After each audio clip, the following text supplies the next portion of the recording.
recently just had a question over on Instagram about campground memberships, and this is coming from a friend who was getting their full-time journey started at some point next year. And today we're going to deep dive on our own opinion about whether or not campground memberships is a good idea. Today we're going to go check out the town of Salida, a small mountainous town which is known as the crossroads of the Rockies, and it sits around 7,000 feet in elevation. Salida also sits in Chaffee County, Colorado, which is home to 12 14,000 peaks. That is the most out of any county in Colorado. The first thing you'll notice when visiting Salida is the small town atmosphere where her residents prefer the locally sourced culture. Memberships might be one of the first things that you look into when you're planning your upcoming route and your upcoming trip.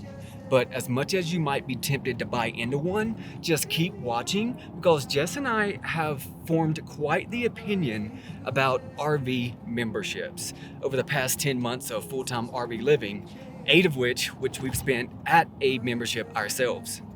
The second thing you will notice is the pride that people have, noted by its famous S symbol on the mountain behind the town. Not on the side. Nah, you gotta straighten that up. You gotta straighten it. You're a little crooked. I'm not crooked, man. Our experience with Salida is it's a very dog-friendly town. We have seen all types of pups here, and this is a great place to come and bring your pup for a morning coffee brunch at the local Coffee by Topo, which has the best cinnamon rolls and scones. And the mood is right. A nice 55 degrees for breakfast outside made the warm coffee hit even better. So the first thing I want to talk about is why campground memberships are so attractive in the first place. Which is the thousands of dollars that they advertise that you end up saving if you sign up for these RV memberships. So some benefits that having a membership can offer you, depending on what level or tier of membership you do select, you could go park to park without having to spend any time outside of their system. And you can even book up to 6 months in advance, which is something that we unfortunately haven't been able to reap the benefit of, but it's been very nice. For example, ours is 60 days. 60 days in advance in comparison to 180. Yeah, that would have been very nice to have. Another benefit would be some amenities that these memberships may include. So that could be a shower. A lot of parks offer showers. Some even include laundromats, which before we had our washer and dryer, we definitely took advantage of that. Some even have pools, gyms, which have also been nice, but do bear in mind, not all memberships will include all of these same amenities. But one good perk that all of these memberships will include is the RV community as a whole. We've met a lot of good people in these parks thanks to our membership. So when we read this information, we were sold that this would be a great way to see the country while keeping our costs down as much as possible. And it's easy to think that when you haven't really seen one of the campgrounds in person or how far they are away from your desired destination, like a national park. And I know what you might be thinking, Trey, this is all sounding a bit anti-membership, and you would be right, but we do have our reasons for it, which we will share a bit later on. So you really have two other options here. First one being you're just gonna have to BLM land your way through the year somehow. And secondly, use non-membership campgrounds. And the things you're gonna notice with non-membership campgrounds is the night-to-night pricing can be a little outrageous. And then trying to find availability in peak seasons is gonna be a little tight. Jess and I absolutely love this little town.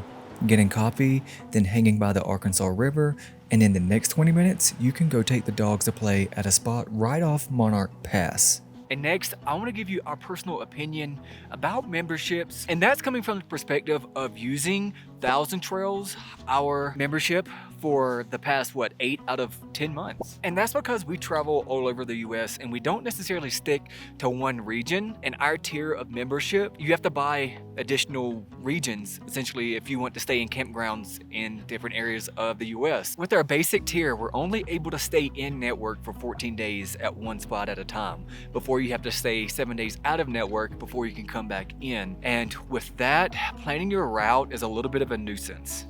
Unless you want to spend more money and get a higher tier or level membership. Which can be pretty pricey. I'm talking $15,000, $17,000. Another frustration that we have is that some campgrounds are only 55 plus, and we found that out the hard way when we were turned down by a campground in Benson, Arizona, which was a Thousand Trails location. All that to say, you do have to do some fine reading and just call ahead at each and every single campground to make sure you're going to be able to get in. And this might be a personal nitpick of mine, but not all of the campgrounds are equal in terms of quality. Most of them out there, for at least Thousand Trails, are just simply parking lots for you to stay at for 2 weeks. But there are some out there that are some true hidden gems, like Yosemite Village is a beautiful campground.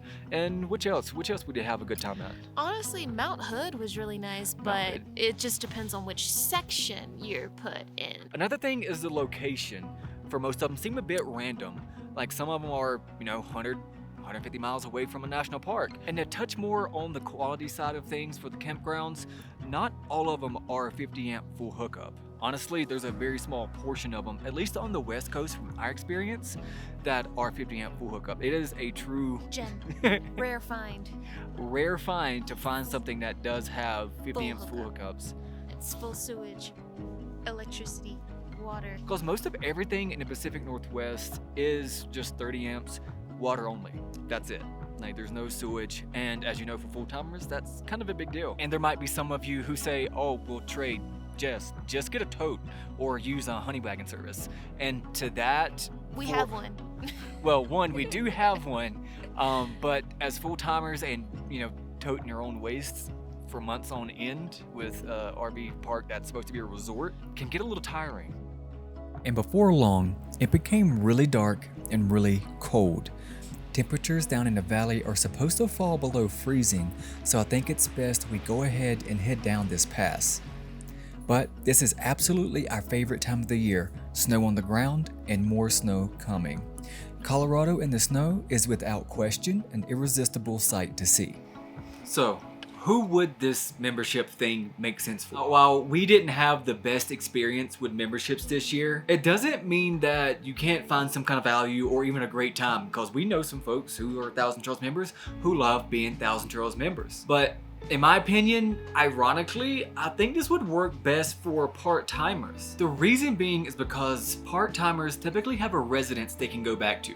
So whenever they get tired of carrying the tote around all day, or they get their Starlinks covered up by trees and have no internet service, they do have a residence they can actually go back to and kind of get away from it all and escape it all.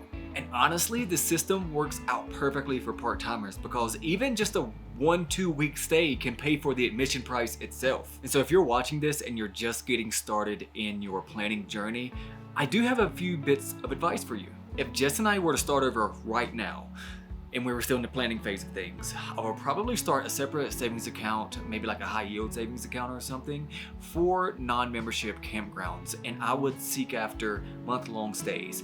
Yes, I know when you first get started, like we did, we wanted to travel as fast and as far as we could, but trust me, after a while, you're gonna be thankful that you did monthly stays, because it just gives you a better chance and a lot more opportunity to go see your surrounding areas. Routing, to me, is king of the RV world. Coming up with where you want to be will dictate where you want to stay, not the other way around. Jess and I have this theory that staying at a campground, at least on a monthly or longer basis, is just as cost effective as a membership anyways. After all, we have to pack it up every 2 weeks anyways, and then you have to stay out of network for 7 days, which you ended up paying for a non-membership campground at a more expensive rate because you're paying for the weekly rate, not the monthly rate.